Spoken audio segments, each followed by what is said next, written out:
niko karibu na nitaingia serikali, niko kwa serikali ndio tena naendelea. Watu Uganda kusema hivyo, wanasema it is my right.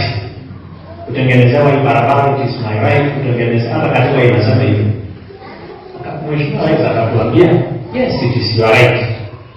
Lakini duniani mzima resources ya kutengeneza hizo mabarabara, ya kuleta hiyo maendeleo hazitoshi.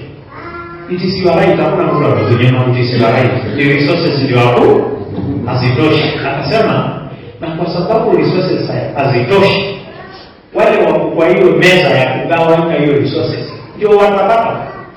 Wewe kama bado ukisema lazima nitapata juu it is my right, na kuna wale wewe kama huko tu bado usikuje kanisani sema mimi nitaenda tu mbinguni ama nitabarikiwa na ukuje kanisani, sina sababu. Hata sasa kama ukuje kwa ile meza inagawanywa hizo pesa ya kutengeneza barabara, ya maji, ya hospitali, eti wacha tu asio lazima kukaa kwa serikali huko hapa kazi yako ili kudusi lazima. Na wewe ndio umeamua enda ukae kwa hiyo mesa ndio tutengenezewe hii barabara. Unaanza kusema huyu hii serikali ni mbaya, huyu rais ni mbaya. Na wewe ukienda kwa hiyo mesa ya kugawanya nini? Haitoshi wale wako kwa hiyo mesa si watalipwa. Tutabaki bila hiyo barabara kilomita 15. Yes, it is your right.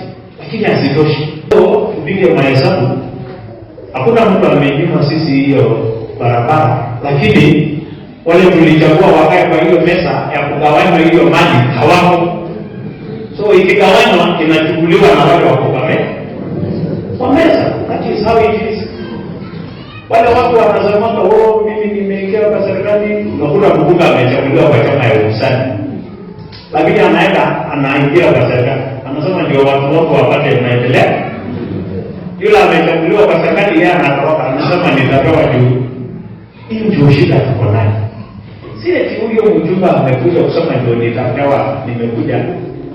Hapana, ni kwa sababu asitoshi, wacha niingie mahali itakawani. Kama ni kilomita 1 mtu akapata, hata watu wangu wapate hiyo kilomita 1.